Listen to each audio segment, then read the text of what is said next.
അപ്പോൾ ഗൈസ് നമുക്ക് ഉണ്ടാക്കാൻ തുടങ്ങാം. അതിനായിട്ട് നമ്മൾ ഇതുപോലത്തെ ഒരു ചിരട്ട എടുത്തിട്ടുണ്ട്. അതിന് ശേഷം ആ ചിരട്ട നന്നായിട്ടൊന്ന് ക്ലീൻ ആക്കി എടുത്തിട്ടുണ്ട്. അപ്പോൾ നിങ്ങൾ കണ്ടു കഴിഞ്ഞാൽ ഞാനിവിടെ ഉരച്ച് വൃത്തിയാക്കി എടുത്തു. അതെങ്ങനെയാണെന്ന് ചോദിച്ചു കഴിഞ്ഞാൽ ഞാൻ സാൻഡ് പേപ്പർ വെച്ച് നന്നായിട്ടൊന്ന് ഉരച്ച് വൃത്തിയാക്കി എടുത്ത ചിരട്ടയാണിത്. ഇനി നമുക്ക് ചെയ്യേണ്ടതെന്ന് വെച്ച് കഴിഞ്ഞാൽ ഇതിനൊരു സ്റ്റാൻഡ് ഉണ്ടാക്കണം. അപ്പോൾ അതിനായിട്ട് നമ്മൾ വേറൊരു ചിരട്ട എടുത്തിട്ടുണ്ട്.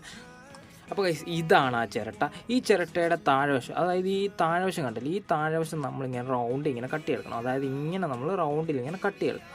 അതിനുശേഷം നമ്മൾ ഇങ്ങനെ വെച്ച് ഒട്ടിക്കാൻ വേണ്ടിയാണ് ഉദ്ദേശിക്കുന്നത്. അപ്പോൾ അതിനായിട്ടൊരു സ്റ്റാൻഡും ആവും, ഇങ്ങനെ വെക്കാൻ വേണ്ടി പറ്റും. അപ്പോൾ നമുക്ക് ഇതൊന്ന് കട്ട് ചെയ്തെടുക്കാം. അപ്പോൾ നമുക്ക് ആക്സോ ബ്ലേഡ് വെച്ച് ഇതൊന്ന് കട്ട് ചെയ്തെടുക്കാം. അതിനായിട്ട് നമ്മളിവിടെ ആക്സോ ബ്ലേഡ് എടുത്തിട്ടുണ്ട്. ഇത് വെച്ചാണ് നമ്മൾ കട്ട് ചെയ്യുന്നത്. അപ്പോൾ ഇതൊന്ന് കട്ട് ചെയ്ത് റൗണ്ടിലെടുക്കാം.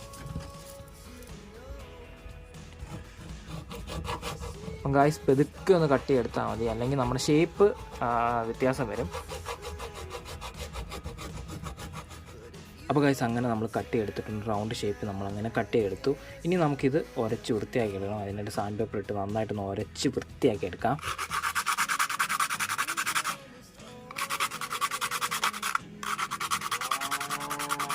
അപ്പോൾ ഗൈസ് അങ്ങനെ നമ്മൾ ഉരച്ച് വൃത്തിയാക്കിയിട്ടുണ്ട്. നമ്മൾ റൗണ്ടിൽ കട്ട് ചെയ്ത ചിരട്ട അങ്ങനെ ഉരച്ച് വൃത്തിയാക്കി.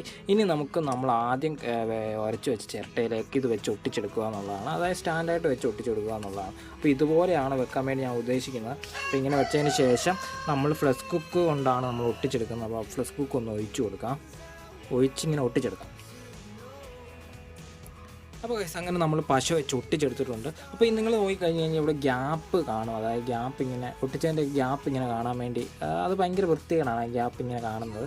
അപ്പോൾ അതിനായിട്ട് നമ്മളിവിടെ ചെറുതായിട്ട് നിങ്ങൾക്ക് കണ്ടാലറിയാം അത് അടച്ചിട്ടെടുത്തിട്ടുണ്ട്. അത് നമ്മൾ ഇതുപോലത്തെ ചിരട്ടപ്പൊടി, അതായത് ഇതുപോലത്തെ ചിരട്ടപ്പൊടി നമ്മൾ അരിച്ച് കളക്ട് ചെയ്ത് വെച്ചേക്കുന്നതാണ്. ഇതാണ് നമ്മൾ ഈ സൈഡിലേക്ക് ഇട്ട് കൊടുത്ത് ഒട്ടിച്ച് ഇതിൻ്റെ വിടവ് അടച്ചെടുക്കാൻ വേണ്ടി പോകുന്നത്. അപ്പോൾ നമ്മൾ ഫ്ലഷ് കുക്ക് ചുമ്മാ ഒന്ന് ഒഴിച്ച് കൊടുത്തതിന് ശേഷം ആ വിടവിലേക്ക് ഈ പൊടി ഒന്നിട്ട് ഫില്ല് ചെയ്തെടുക്കുകയാണ്. ഇതുപോലെ നമ്മൾ റൗണ്ടിലൊന്ന് ഫില്ല് ചെയ്തെടുക്കണം. ഇതുപോലെ നമുക്ക് അടച്ചെടുക്കണം മൊത്തം. ഇത് മൊത്തം നമുക്ക് അടച്ചെടുക്കാം.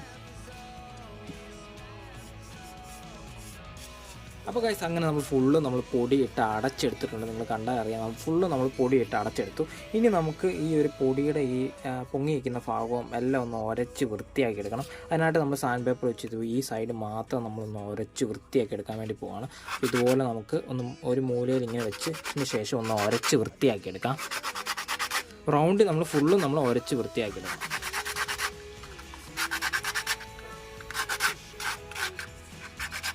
അപ്പോൾ ഗൈസ് അങ്ങനെ നമ്മൾ ഉരച്ച് വൃത്തിയാക്കി എടുത്തിട്ടുണ്ട്. നമ്മൾ പശയിട്ട് ഒട്ടിച്ചിടം ഉരച്ച് വൃത്തിയാക്കി എടുത്തിട്ടുണ്ട്. അതിന് ശേഷം നിങ്ങൾ കണ്ടു കഴിഞ്ഞാൽ നമ്മളിവിടെ കുറച്ച് വേറെ ഒരു ഡിസൈനും കൂടി ചെയ്തിട്ടുണ്ട്. അതായത് പ്ലാന്റ് പോട്ട് എന്നുള്ള ആ എഴുത്തിൽ നമ്മൾ ഇത് കരിക്കിൻ്റെ ചിരട്ടിൽ നമ്മൾ വെട്ടിയെടുത്തതാണ്. അപ്പം ഇത് നമ്മൾ ഇതിൻ്റെ വീഡിയോ എടുത്തില്ല. ഇതിൻ്റെ വീഡിയോ നമ്മൾ വേറെ ആയിട്ട് ഇടുന്നതായിരിക്കും. അതായത് ഒരു കീച്ചെയിൻ ഉണ്ടാക്കും, ഇത് വെച്ചൊരു കീച്ചെയിൻ ഉണ്ടാക്കും.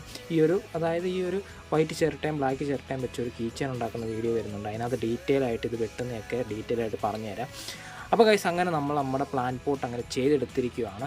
ഇനി നമുക്കിതിനകത്ത് വാർണിഷ് അടിച്ചു കൊടുക്കണം, അല്ലെങ്കിൽ എണ്ണ തൂത്ത് കൊടുക്കണം. അപ്പോൾ ഞാനിവിടെ വാർണിഷാണ് അടിക്കുന്നത്. അതിനായിട്ട് നമ്മൾ സ്ലീക്ക് എന്ന് പറയുന്ന വാർണിഷാണ് എല്ലാ നമ്മുടെ ക്രാഫ്റ്റ് ചെയ്യുന്നതിന് നമ്മൾ അടിച്ചു കൊടുക്കുന്നത്. അപ്പോൾ ഈ വാർണിഷ് നമുക്ക് ഇതിനകത്തായിട്ടൊന്ന് അടിച്ചു കൊടുക്കാം. അതിനുശേഷം നമുക്കൊരു 2-3 മണിക്കൂർ വെയിലത്ത് വെച്ച് നന്നായിട്ടൊന്ന് ഉണക്കിയെടുക്കണം. അപ്പോൾ ഗൈസ് അങ്ങനെ നമ്മൾ വാർണിഷ് അടിച്ചു കൊടുക്കുകയാണ്. എല്ലായിടത്തും നമ്മൾ വാർണിഷ് അങ്ങനെ അടിച്ചു കൊടുക്കുകയാണ്. അപ്പോൾ ഞാൻ പറഞ്ഞ പോലെ 2-3 മണിക്കൂറെങ്കിലും വെയിലത്ത് വെച്ച് നന്നായിട്ട് ഉണക്കിയെടുക്കണം. അല്ലെങ്കിൽ നമ്മൾ പിടിക്കുമ്പോൾ നമ്മുടെ കൈരേഖയൊക്കെ പതിയാൻ സാധ്യതയുണ്ട്. അതുകൊണ്ടാണ് 2-3 മണിക്കൂറെങ്കിലും വെയിലത്ത് വെച്ച് ഉണക്കിയെടുക്കണമെന്ന് പറയുന്നത്. ഇത് ഉണങ്ങിയതിന് ശേഷം ഇതിൻ്റെ അകത്ത് നമ്മൾ ചെടി നട്ടിട്ടുള്ള കാഴ്ചകൾ ഇനി കാണിച്ചു തരാം.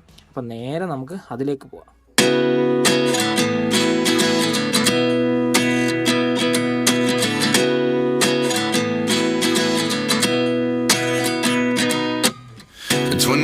And I find myself wondering what did happen to the last 10. I ran away with my life, fast forward, never turn back again. It's kind of funny that the more we pass time, the more we need to set the rewind. And 19 was the year I had to leave you, but now I'm seeing all the signs. Is this really happening? I can't believe it's true. I'm just as surprised as you.